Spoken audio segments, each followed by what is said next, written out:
Ay mga kamoys, today gawa ako ng doughs para sa biskuit, para sa Pasko, yung Christmas Plätzchen. Binax Plätzchen is Christmas biscuit. Mama siguro mga kamoys. Ay mga kamoys, good evening, good afternoon, good morning, buenos dias. Buenos dias mga kamoys, may gandang umaga na mga kamoy sa Friday. Grabe. Hapit alas 3, sinip ako natulog. Pero I will finish my work today kasi bukas is trabaho ako mga kamoy. So, I will start now my dough. That is, ito, sugar, butter, at saka, ay, hindi ko pa nalagay ang, mga kamoy. May nalimutan ako. Vanilla sugar. Galagay ka vanilla sugar mga kamoy.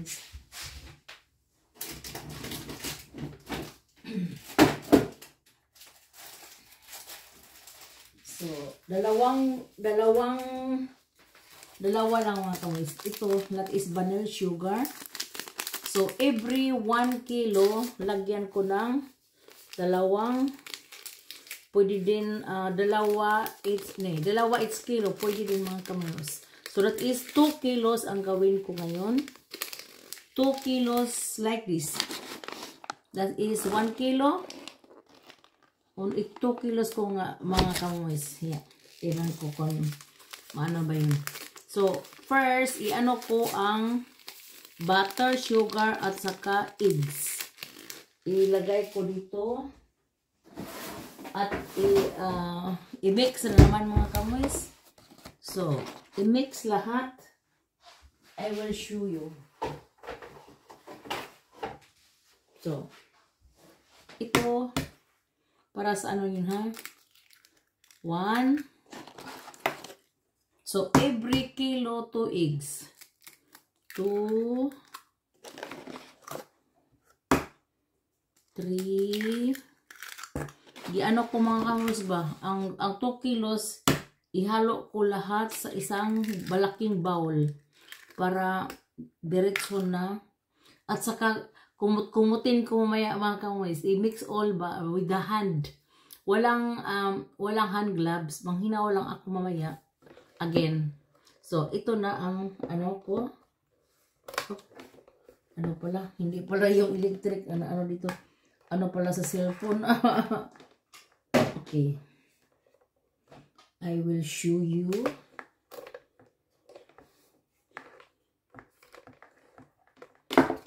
Ano pala ang wire dito ng kamoys. Nagkaguliyang. So, bakit? Okay.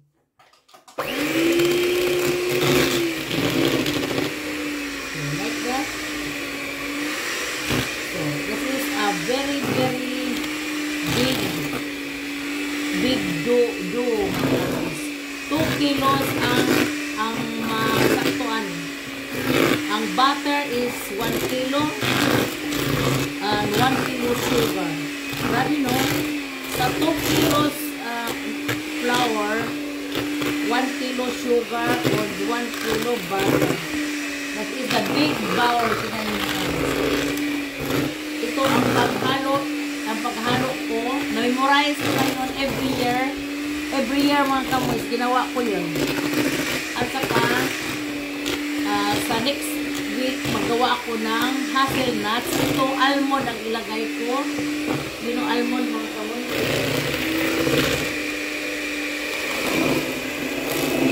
That is a grind. After sa flour, ito ang last. From the almond, grind almond mga kamoy. Gabihan na pa tayo, no? Yung 1 kilo butter, 1 kilo sugar, on 4 eggs, on 2 vanilla sugar, 2 packs vanilla sugar. Ihalo mo na lahat. Ihalo ito. Tingnan nyo mga kamoys. Anong nangyari? Parang butter, tingnan no?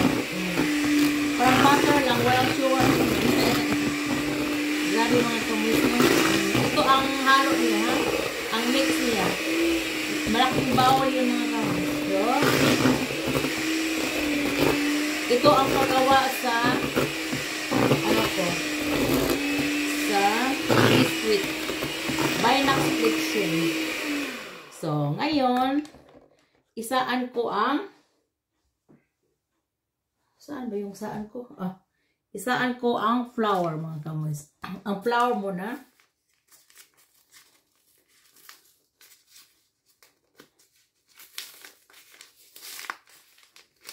Hindi pala naka-ready, never mind. So, isaan ko siya, mga kamoys. At saka, hindi naman yung matagal. Binili ko last month.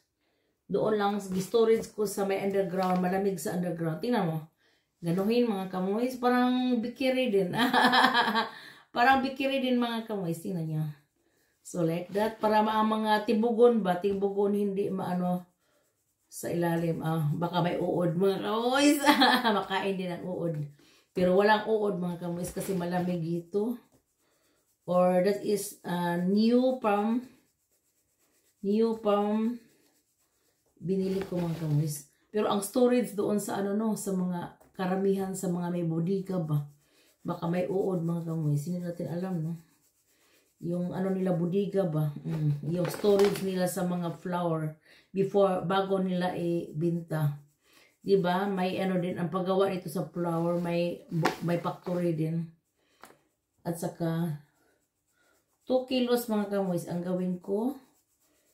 Another like this. So, 1 kilo.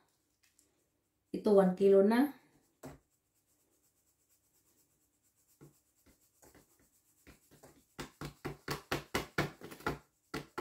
Tingnan, mga kamoys. Walang tibugol, mga kamoys.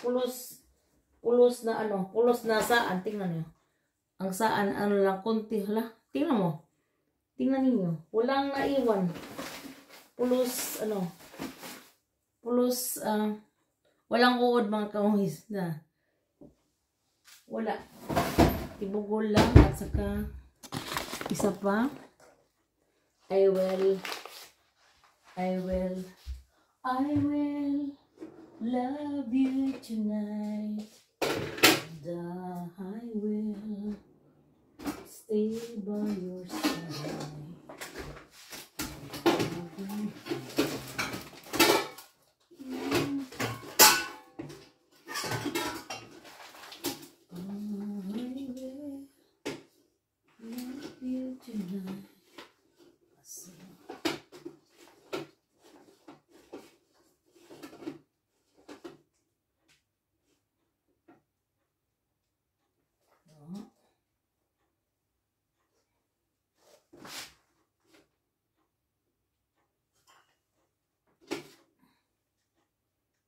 Hmm? 600?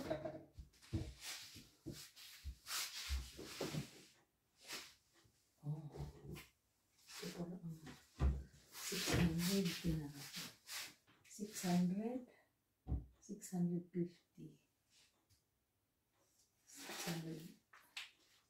This is 1 kilo. Oh? 1 kilo is better. This is okay, mga kamoys.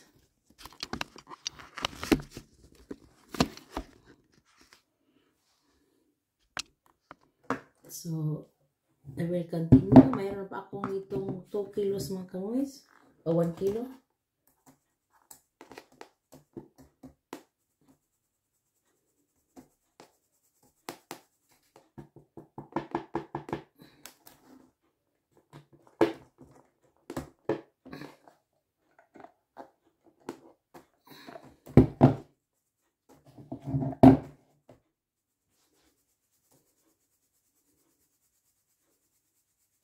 So, like that.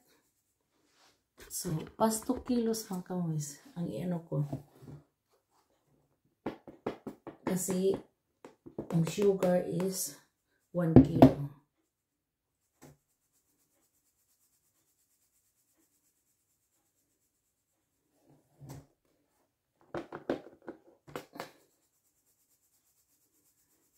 So, like that. Parang bikiri, mga kamoys, no? At saka, ang maiwan, konti na lang siguro.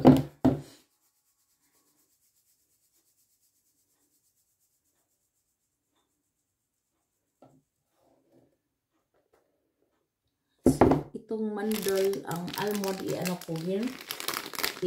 Isaan ko rin. So, ganun. Like this.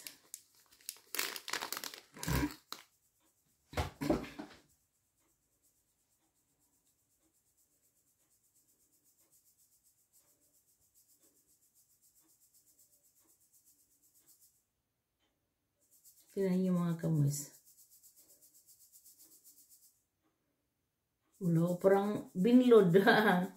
I-ano ko mga kamoys. Hindi ko na i-ano. Ang pinaka-fine lang.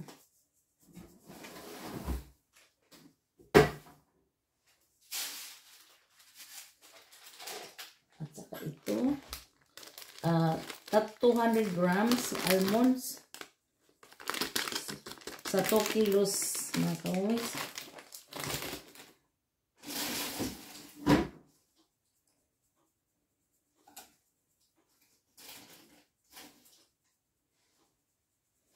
So, like that.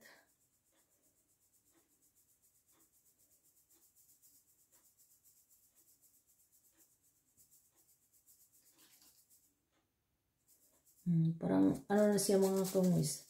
Parang ano ba, yung bigas na maliit, binlod. Ang rest niya sa mandel after sa pinaka fine. Grabe, no? Hindi na siya maano mga kamoys.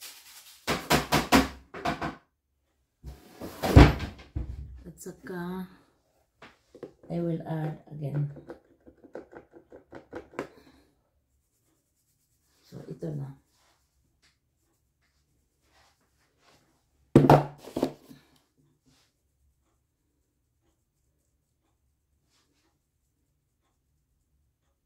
So, kay dami-dami mga kamoy. So, grabe. Napuno ang bowl. So, I will swarm kasi kailangan, ano mo yung kamoy, kailangan bangusog ka kasi, ano yun. Kailangan, i-mix mo na like this. O mamaya, ikumot-kumot ko sa dalawang kamot mga kamoy. Kumot-kumutin ko. I-massage ba? I-massage. Pagkatapos nito mga kamoy. So, i-mix, ihalo ko muna. Pagkatapos, with one hand, 2 hands. Kasi that is butter and sugar sa ilalim ng kamoy. Kailangan ma-mix yun siya. Kailangan nyo mga kamoy. Parang nangisok na ang ako kasi. Nangisok na.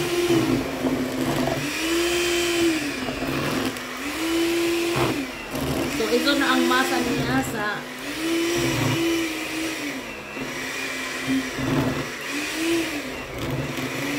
so, manghinawon ako mga kamoy at saka manghinawon akong tulo-tulo mga kamoy at saka ano ko yung with the hand. Kumot-kumutin sa hand mga kamoy. I-massage. I-massage. So,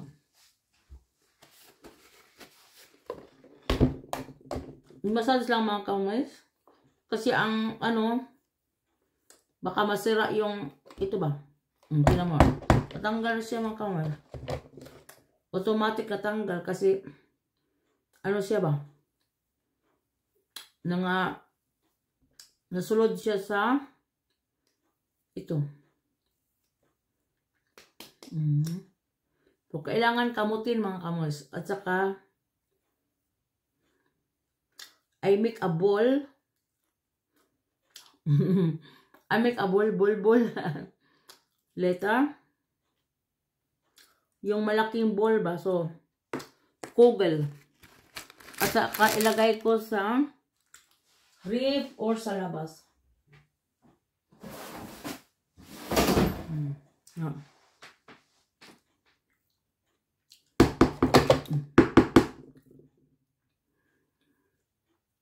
Normal ade katong usa ito ka kuan usa ka katong kuan ba usa ka inani tong hakin ang form dili kani siya kasi para lang yun sa mga ano very soft ito, masangit na yun dito mga kamoys. Basta ano, yung very, ano ba, very sticky na. At saka maraming flour. Masangit na yun sila mga kamoys. So, anuhin ko na yun, limpihan ko na yun mga kamoys. Pwede din dilaan mga kamoys, dilaan. Pero hindi na lang kasi, ano yun, camera.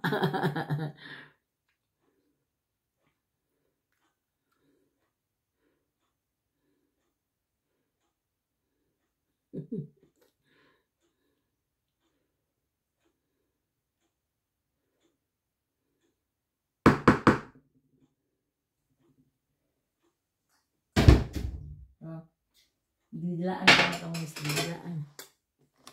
Sarap.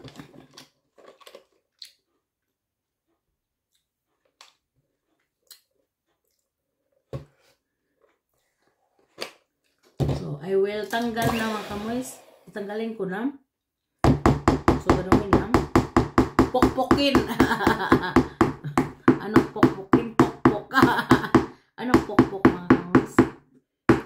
Yung gano'n lang. That is pokpok. Not pokpok. Marupok. Diba may mga meaning sa atin sa Tagalog mga kamoys? Iba pala sa Tagalog ang pokpok, no? Sa amin is pokpokin. Pokpokin mo ang ulo mo. Sa pala Tagalog, iba pala mga kamoys.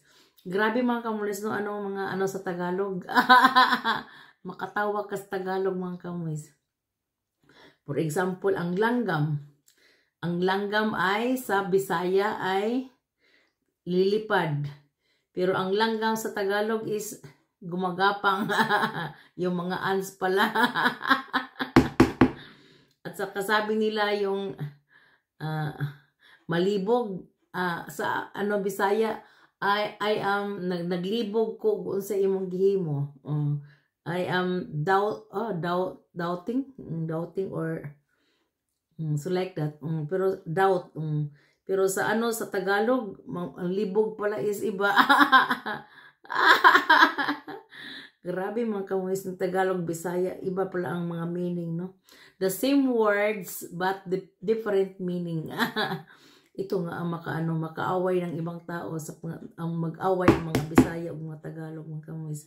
Karamihan hindi nila So ang mga Bisaya makaintindi ng Tagalog at saka Bisaya ang mga Bisaya.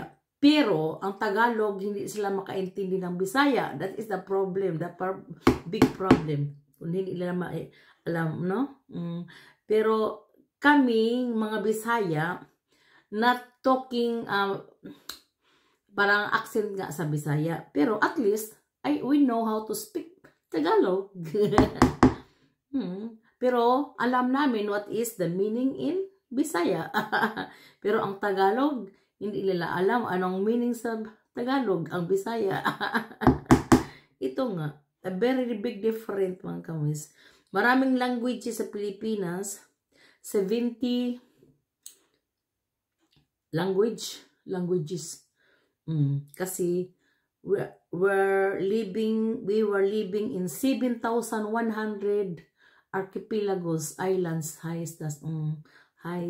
that is, so naano ko pa yung science ko mga kamoys. Yung history. Grabe, no? Kung iano lang ang story natin sa Pilipinas na about Magellan, about Lapu-Lapu, hindi niyo alam na sa Cebu pa lang original yon sa Mactan Islands. The Battle of Mactan mga kamoys. Mayroon ako mga picture, i-post ko pa yung galing sa Philippines. Doon kami sa Bureau of the Tourist, sa tourism kami mga kamoys. Marami mga picture doon. So mga kamoys, kumut-kumutin ko ni gano'n lang ang pagkumut-kumut, oh. I will show, ha? Tingnan niyo mga kamoys. So like that. That is kumut-kumut. Kasi maraming butter mga kamoys dito sa ilalim. Kailangan ganu-ganuhin lang. I-massage hanggang sa last lagpot ang mga laway mga kamoy. Sige lang, kay i-bake man siya ba? I-bake. So, ito na, tingnan mo. Ito na ang form niya. Pag maraming, mga kamoy, pag maraming butter at saka eggs at saka kailangan ganuhin mo na yung mga kamay mo. You have to prepare your hands. Kasi, pag yun ng machine mga kamoys, but hindi sila not so very well. Kailangan may kamay din together mga kamoys. So, it is with love and emotion pag yun mga kamoys. Ang paggawa sa sa Binac split chin with love and emotion. At saka, ito mga kamoys, i-mold ko sa last, ilagay ko sa labas niya. Kung kami, magawa kami ng ni asawa ko sa Sunday siguro, sa gabi. Ipakita ko sa inyo how to make yung pangalan ha? I forgot the name. Binac split chin with mula. Mula is katong murag galingan mga kamoys ba? I-form lang. That is is a tradition every year. Gawin namin sa mga anak ko. Kung pupunta yung mga anak ko, sila dito. Kasi pag winter dito mga kamuis, kakain ang tao palagi sa sa sala ba, yung for example makanood ng TV. Madali lang pagkain sa sa itong ganda mga kamuis, very smooth. Maganda ngayon ang pag mix. Hindi so dry, not so dry. Maybe is ang flour not so many. But it's okay, that's very good. I-form ko ngayon ng bilog-bilog, parang ball na malaking ball. Bola. So, like that. Hapit na mga kamoys. Hapit na. Mabola. Mamold dali karon og bola, i-mold ko at saka dili kaayo siya dry nga pagka dough. Nice ko pagka mix. At saka ikamay lang nga at saka ang last mo parang ball. Parang bulbul ba, bulbul. Bulbul. Dalawang bulbul, no? So, like that. Tingnan nyo mga kamoys. Very good. Massage, no? Ito lang gagawin pag maggawa ka. Walang machine. Sa last. Kasi, maano lang siya mga kamoys. Sayang lang. Mamilit siya ba? Mamilit. So, namilit man sa mga kamay ko. Pero, maano yun? Ma-mold yun sila together. Ay, kay ganda sa ko ngayon. That's very the best. Just the best mga kamoys. Tingnan nyo. So, ilagay ko yun sa outside para malamigan siya. Lamig, mabuti sa labas kay lamig man. Sa gabi is malabas, lamig. 9 grad, 10 grad, pero malamig mga kamoys. Hindi na summer ang weather. Maganda yun. So, like this. Ganuhin ko lang mga kamoys. So, na-mold na. So, like this, I will show you. So, like this, only. So, ganda, no? Wow. Ganda. So, like this only. So, maging bala na yung mga kamoys. At saka, ito lang. So, like this.